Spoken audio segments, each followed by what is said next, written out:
All right, it is my privilege to introduce our speaker, Deanna Young. I have had the privilege of listening to Deanna at a couple different retreats, and she just brings so much joy and has been such a blessing to me, and I'm so excited that we were able to bring her here. So Deanna's mission for life is making a difference to someone every day. She lives in Southeast Indiana on the Young farm with her husband, Roger, of 35 years, and they have 2 grown daughters, Kirsten and Morgan. She is a trademark paralegal for Hillbrom, which is a medical equipment manufacturer in Batesville, Indiana. She's the president of Bucket Buddies Mission Incorporated, which is a nonprofit that provides gift buckets of goodies to children's hospitals. The Bucket Buddies were created in memory of her sister who passed away in 2018 from cancer. A few of Deanna's favorite things: decluttering, organizing, and decorating on a dime. Football, she loves Indianapolis Colts and anything that includes Peyton Manning. The Colts are kind of iffy right now. She loves all things Christmas and will be participating in the Christmas escape room tomorrow.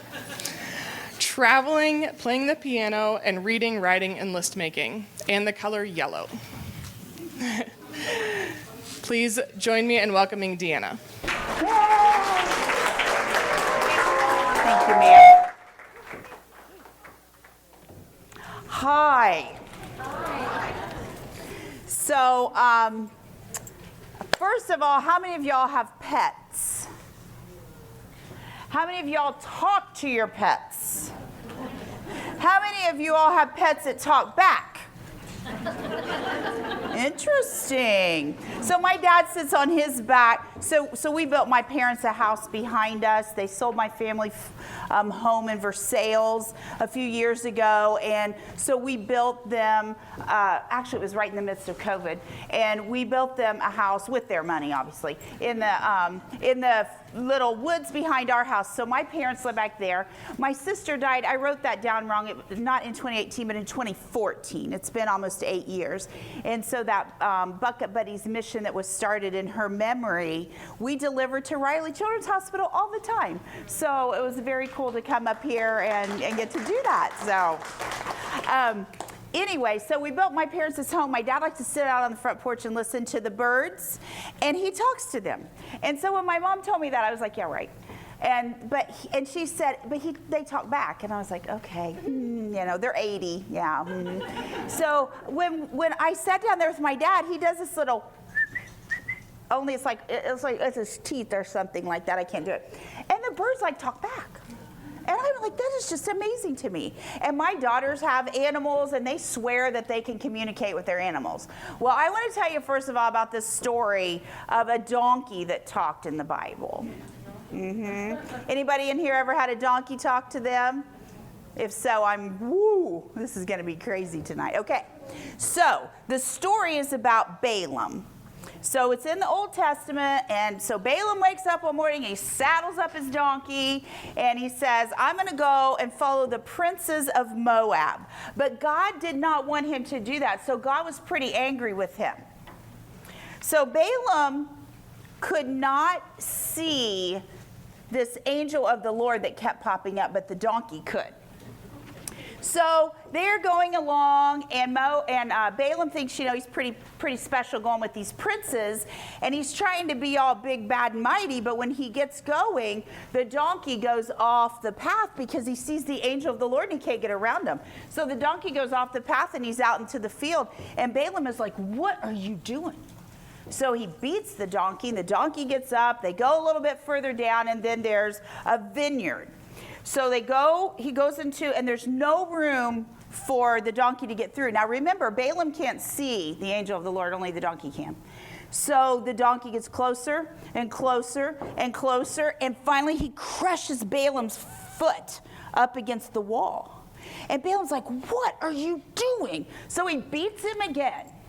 So they go a little bit further, and the angel of the Lord is over everything here.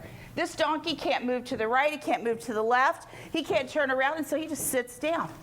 And by this time, Balaam is really ticked off. And so he beats this donkey. And then the Lord opened the mouth of the donkey.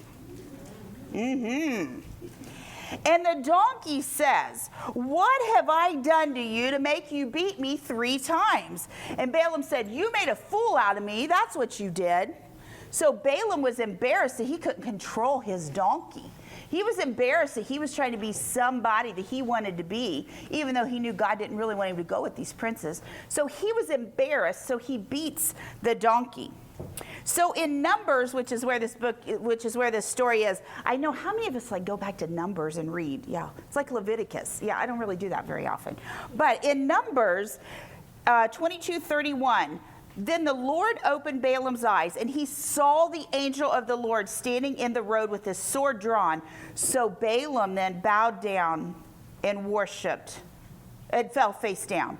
The angel of the Lord asked him, "Why have you beaten your donkey 3 times? I have come here to oppose you because your path is reckless. The path that you're on is reckless." So in reality, the angel of the Lord came to protect him. And the donkey saw me. He turned away. He turned away from me 3 times. If she had not turned away, I certainly would have killed you by now. But I would have spared the donkey. So Balaam said to the angel of the Lord, "I have sinned. I did not realize that you were standing in the road to oppose me. Now, if you are displeased, I will go back." But the angel of the Lord said to Balaam, "Go with the men, but speak only what I told you to speak." And then he goes with the men, and the story goes on. But the idea here is things did not go the way that Balaam wanted them to go. He's trying to control the donkey. He's trying to control the situation. He knew God didn't really want him to go with these princes. He said, "I'm going to go anyway." So in our lives, how many times has that happened to us?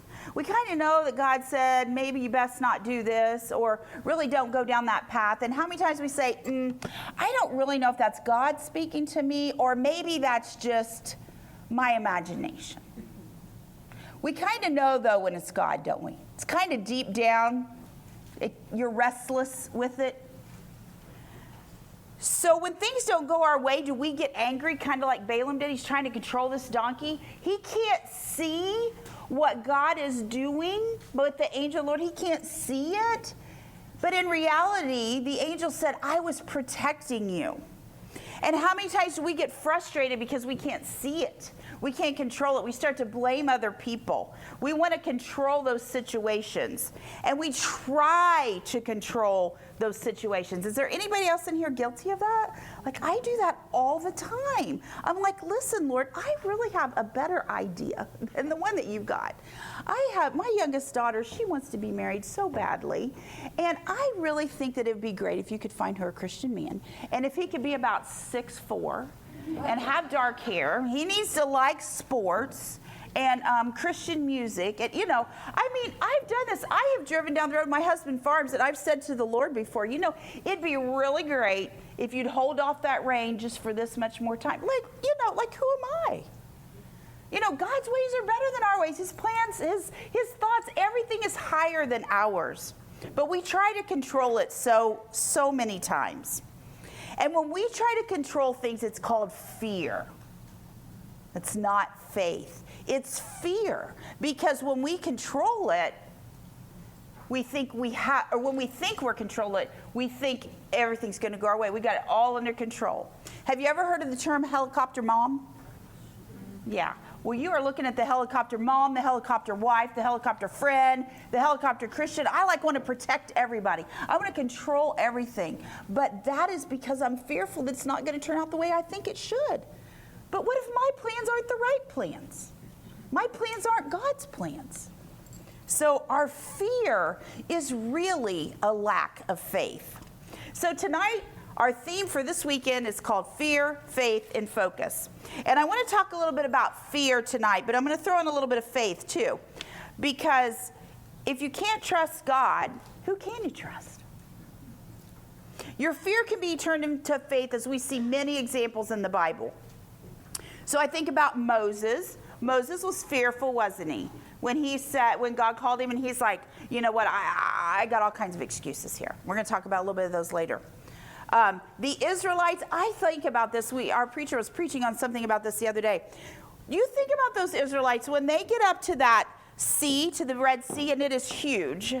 And they're like, okay, I want you to go through it. And I'm going to just part it this way. Now, seriously, like, would you all not be scared going through that? Like, it's dry land, and I know you're God, but I can swim. But, boy, if I get halfway through there and that water comes back in on all of us, I would be fearful. But, nope. They said, okay, we're going to trust you, Lord. And they go through, and then after they get through, what happens? The Egyptians get drowned. I think about Daniel, who could have been fearful of what happened when he disobeyed the king, but he didn't care. He said, I'm not going to bow to you. I'm not going to pray to you. And think about the woman at the well. When Jesus came there and talked to her, she had to be fearful. She's like, oh my gosh, who is this person that's talking to me that I don't know? I came at this time, excuse me, guys. I came at this time because I didn't think there'd be anybody here, but now here's this man. There is somebody here. Number one, that's my fear. This person knows who I am. He knows how many husbands that I've had. Okay, I'm a little bit scared. But what did her fear turn into? Faith. She said, oh my gosh, I think this is the one that's been promised. I got to go tell all my peeps. I got to go back and tell everyone. And one of the biggest stories ever that I want to talk about tonight is Esther. So Esther had fear, but she said, God, I trust you. And that fear was turned into faith. So King Xerxes, that's a hard thing to say. We should say it like 3 times together, okay? But King Xerxes asked for Queen Vashti. So the king is sitting on his throne. He's like, hey, queen, I need you to come in here. And Queen Vashti said, no, I'm not going to do it. And so it really made the king mad. And he thought, well, my goodness, I can't let this happen. I can't let the kingdom know that this wife isn't obeying me. We can't let that happen. So you know what? I'm going to fire her as queen. I'm going to get me a new one.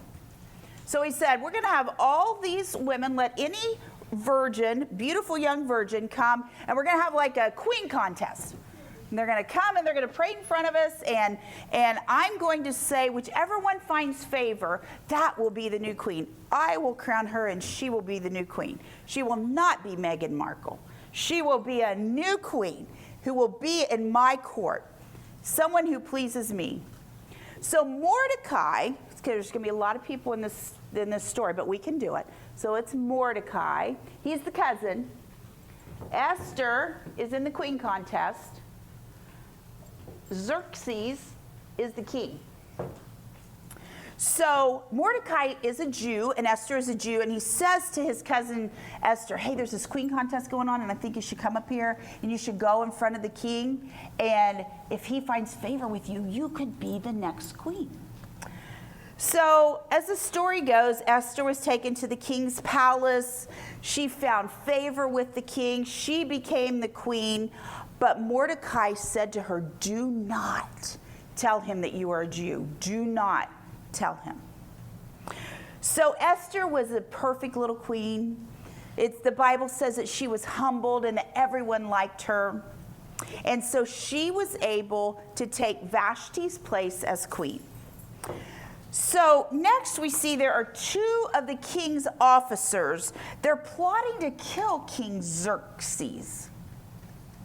And so Mordecai tells Esther what's going on, and Esther tells Haman, okay, another person in our little story here. Haman's going to be a bad guy, okay?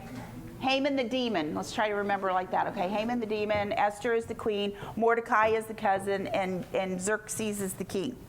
So Mordecai tells Esther about this plot, and then Esther says, okay, Haman, she doesn't know he's the demon or the devil so she says, come over here, I'm going to trust you, I'm going to tell you about this. Can you go tell the king what's going on? And so he tells the king, and the king says, whoa, thank you so much. Thank you so much for telling me that. I am going to have everyone bow down to you. You are my favorite person now. So everyone was like bowing down to Haman except Mordecai. Mordecai said, I'm not doing it. So I think he was a little mad. He was a little mad that Haman was getting all of this credit for revealing the plot. And so he's like, you know what? I'm not going to do it. I'm not going to bow down to him. So Haman gets mad at Mordecai for not bowing down. He says, you know what? I'll just take care of you. I'm just going to say all the Jews need to be killed. And so King Xerxes is like, all right, I don't care. Doesn't affect me any. Because why? He doesn't know that Esther is a Jew. So he says, okay, whatever you want. Here's my signet. It's like here's my signature card, my signature stamp. Just go ahead, do whatever you want. Use my ring, sign it, and make it to be an order throughout the kingdom. And so Haman does that. And so he says, we're going to kill all the Jews. I don't care if you're a boy. I don't care if you're a girl. I don't care if you're a kid. I don't care if you're an adult. We're going to kill all the Jews. And then when we're done, we're going to go in and we're going to plunder everything. You know what plunder is? I'm going to take all their stuff. Take all their good things. So this is what the order says. In your community or whatever, we're going to kill all the Jews no matter what. And then we're going to take all their stuff and basically have a big party. So Esther sees Mordecai at the gate, and she's like, why is he there? So she sends her servant out, and Mordecai tells the servant, who tells Esther that Mordecai urges you to go to the king. Here's fear number 2. She had to be fearful as she was walking through to be the queen. Now she's like, oh my goodness, you want me to go in and tell the king that I'm a Jew? That you want me to tell him to save all these people and me? And I didn't reveal it to start with. Can you even imagine that fear? Have you guys ever been in a place where you've had fear? Like fear beyond fear. I think that's where Esther was. And then Mordecai says one of the most memorable things, and tell me if you've heard this verse before. Who knows but that you have come to a royal position for such a time as this? So he says, who knows that maybe God didn't put you in this position for such a time as this? For such a time as to save the Jews. Who's to say this isn't God's plan all along? So think about that with us. What about us? Maybe we are in that position right now because God said you can handle it. Maybe you're in that position right now because God said, I chose you. Maybe it's a good position, maybe it's not. But I want you to not be afraid. Because maybe you are in this situation, this worry, this position that you are in for such a time as this. Maybe God has said, don't be fearful. I've put you here on purpose. I've allowed this to happen because I know you can handle it. Maybe it's in a job situation that you say, I just don't think I can do it. And maybe you can't. But maybe God has put you there to be the person, to be a shining light to someone who isn't. So a few years ago, I had a gentleman who was in my office who was an atheist. He was outright he was an outright atheist. He was proud of it. I was an outright Christian. I was proud of it. So we butted heads. But I remember he came in one day to my office, and he said, I just need to ask you a question. How do you stay positive in this job? Because I don't like this, and I don't like that, and I don't like this. And I said, you don't want to know. I don't think you want to hear it. He said, nope, I want you to tell me. I want you to tell me. So I said the serenity prayer. You know, accept what you can't change, change what you can, have the wisdom to know the difference. And do you know how I have the wisdom to know the difference? It is because of God. It is because of Jesus Christ. It is because of the things that I put in my office that keep me positive. When he said, okay, and he left. And when he left, my knees were shaking, and they weren't shaking at the time.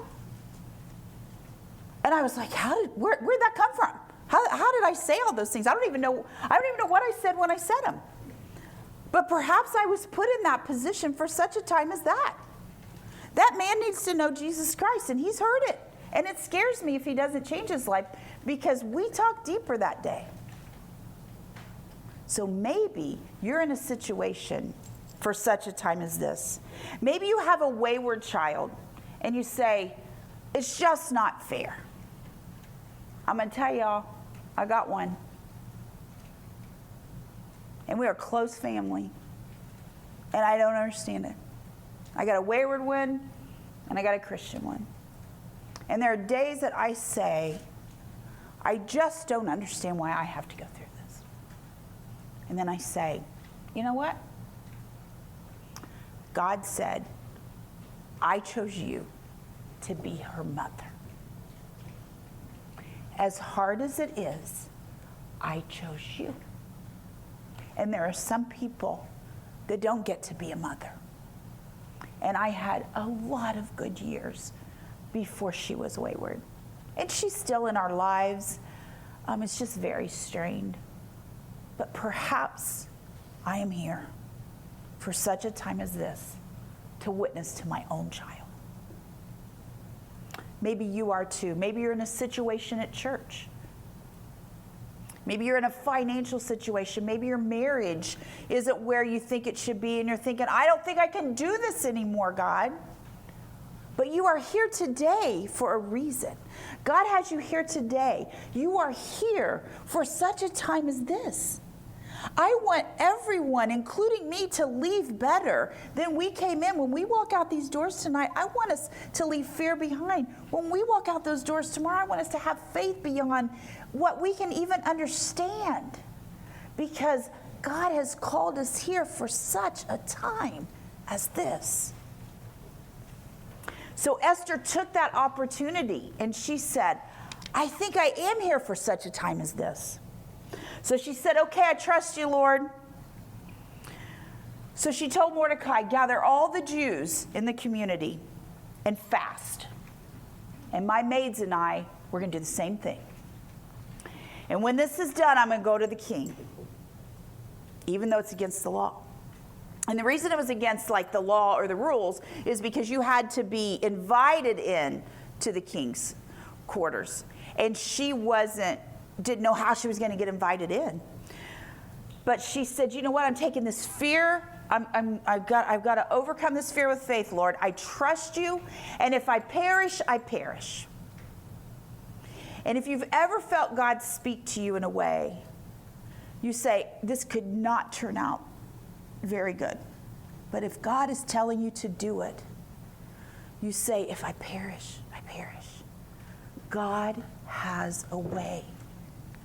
If you feel Christ speaking to you, don't worry about all the stuff that you want to control.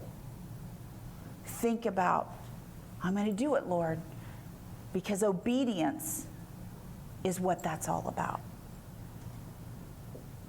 Have you ever felt God telling you to do something and you say, I don't think I really want to do it? When I was talking to my daughter about Christ, I was like, oh gosh, I'm scared.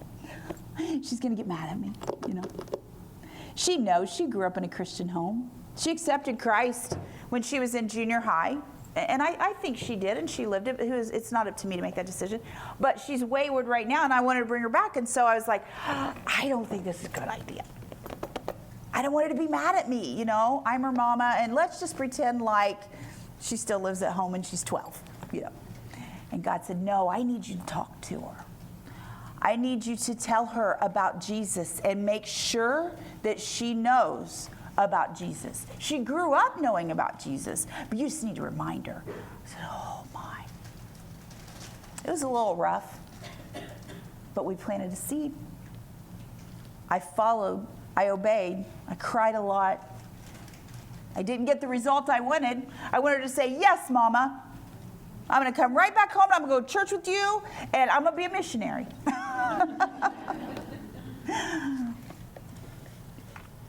So Esther said, I'm going to do it. So she went in there and she just stood at the inner court. And I just imagine, like I'm a visual person, and I just imagine like she's in there and she's standing there and she's probably like, oh gosh, here I go, here I go, here I go, here I go.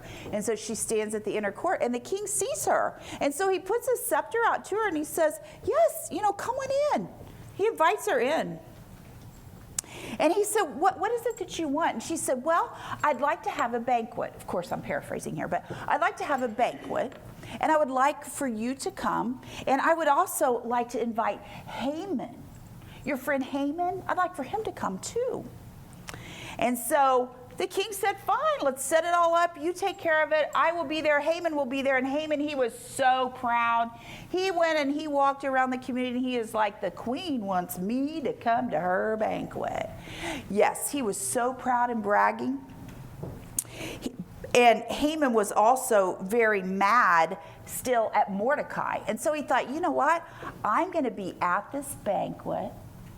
I think the best thing for me to do is go ahead and build these gallows out there, and I'm just going to hang Mordecai afterwards because I am so important. I am the king's right-hand man. He's going to tell me to do whatever I want to do. He already has. I'm just going to go ahead and get rid of Mordecai while this is going on. But that night, but God. And that night the king couldn't sleep. And so he called for his servants and he said, could you bring in those chronicles and read them to me? So they read the book of the Chronicles and they tell the story of how Mordecai heard about these two people who were plotting to kill him. And the king said, well, what have we done to honor Mordecai, this Mordecai? And his servant said, nothing. So Haman didn't know that the king had read these chronicles. So Haman, the little devil, who was out bragging, he doesn't know that the king has since found out that it wasn't him who revealed the plot, that it was Mordecai. So Haman approached the king and said, let the man that you find honor with, thinking it was going to be him, let that man that you find honor with be robed and walk around the city so that everyone can bow down to them. And the king said, you're right. So he robed up Mordecai. And Haman was like, oh my gosh, this is not right. This just can't be true. He was so disgusted and he went home and told his wife. How many times do we go home and tell our husband, I just can't even believe that this happened. So he went home and told his wife, he's like, I can't even believe this happened. I said to put the guy in the robe to go around town. I thought it was going to be me and some Mordecai guy. So the wife said, well, I'm telling you what, buddy, you better not go up against him. It's like, shoot. I already had that big old gallows thing built out in the back. I was going to hang him tomorrow. Now I can't go up against him. But Esther had the banquet. And the king said, what is it that I can do for you, Esther? And Esther said, just grant me my life as a Jew and spare my people. Think about the fear that she had to have when the king addressed her. She's in this banquet and now she's saying, could you spare me? I'm a Jew, by the way. And could you spare me? And then could you spare like all my people? She had to have fear, but she's come this far. She was obedient to God. He set all this up. And so she's like, okay. Oh, okay, I'm just going to do it. And King Xerxes says, that is fine, but who in the world is the person that wants to kill all the Jews anyway? And so she just goes, that Haman guy over there, he's vile and he is evil. I'm like, it's like, a soap opera. We're going to reveal the demon over here, the vile, evil one. It's Haman. And then the king was furious.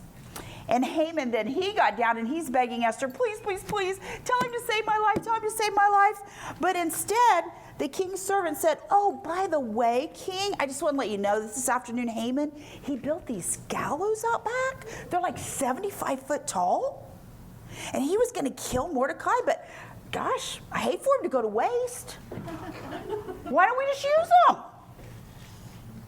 And the king said, hang him on them. And Haman was put to death. So we know how that story turns out. They saved the Jews. The Jews aren't killed. They didn't plunder them. And it was all because one woman said, I'm going to obey. I'm going to not be fearful. I'm going to obey. And we can do the same thing today if we rely on Jesus and what he tells us to do. Think about Mary. She was the mother of Jesus, okay? This Mary that I'm talking about. She was 13 years old or somewhere around there, they say. And an angel came to her and said, you're going to have a baby? And she's like, whoa, I'm a virgin. This is not going to be good in the community. This is, not going to be a good thing. No one's going to believe me, for one. But then here I am, and I'm pregnant, and I'm a virgin, and all of these things. And she said, you know what? She had to be fearful. She was young. She had to be fearful. What in the world? And how come I get to be the one to carry this guy that's been prophesied? Are you sure? And God said, yeah, I'm sure. So she overcame that fear. Moses, I told you he had 3 excuses. What if they don't listen to me? What if they don't believe me? And okay, hold on, I can't even speak. Like, I get tongue-tied. Like, okay, God, are you sure you got the right guy? But what did God do with Moses? Oh my gosh, look at all the cool things that he did. He helped lead the people out of Egypt. Because he was scared, he said, I can't do it. But when he was obedient, then he could do it. So what are you scared about today? What are you worrying about today? Because if God is telling you, don't worry about it anymore, be obedient to that, even if you don't know what the answer is.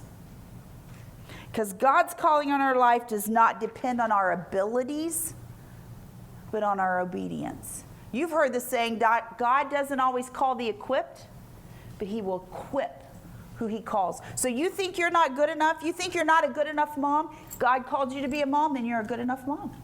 If you think you're not good enough to lead a Sunday school class, but you feel God calling you to do it, you're good enough. If you don't think you're good enough to lead a small group or take a casserole to the lady next door because you don't know how to cook, if God's telling you to take a casserole to the lady next door, you be obedient and you are good enough. There's no room for fear. And we all have it. It's a part of our life. We just have to figure out how to overcome it. So what are you fearing today? Do you need to talk to your friend or someone in your household or someone, your neighbor, about Jesus, but you're really kind of scared to do it? But God's kind of keeps laying it on your heart.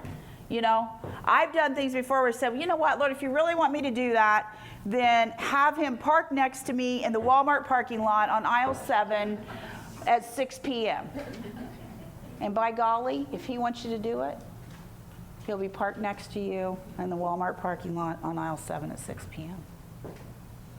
Is there something you really need to stop doing? Is God saying, I need you to stop doing something? Quit gossiping about the person that's next to you at work. Quit gossiping about the lady who sits 3 rows up in church. Do you need to start standing up for Christ against the vulgar talk around the water cooler? What are you fearful to leave behind and step out in faith? So tonight at your tables, the end of the night, I want you to write down whatever your fear is or whatever you're worrying about tonight. And just for tonight, leave it. Just for tonight. You can pick it back up tomorrow if you want. But just for tonight.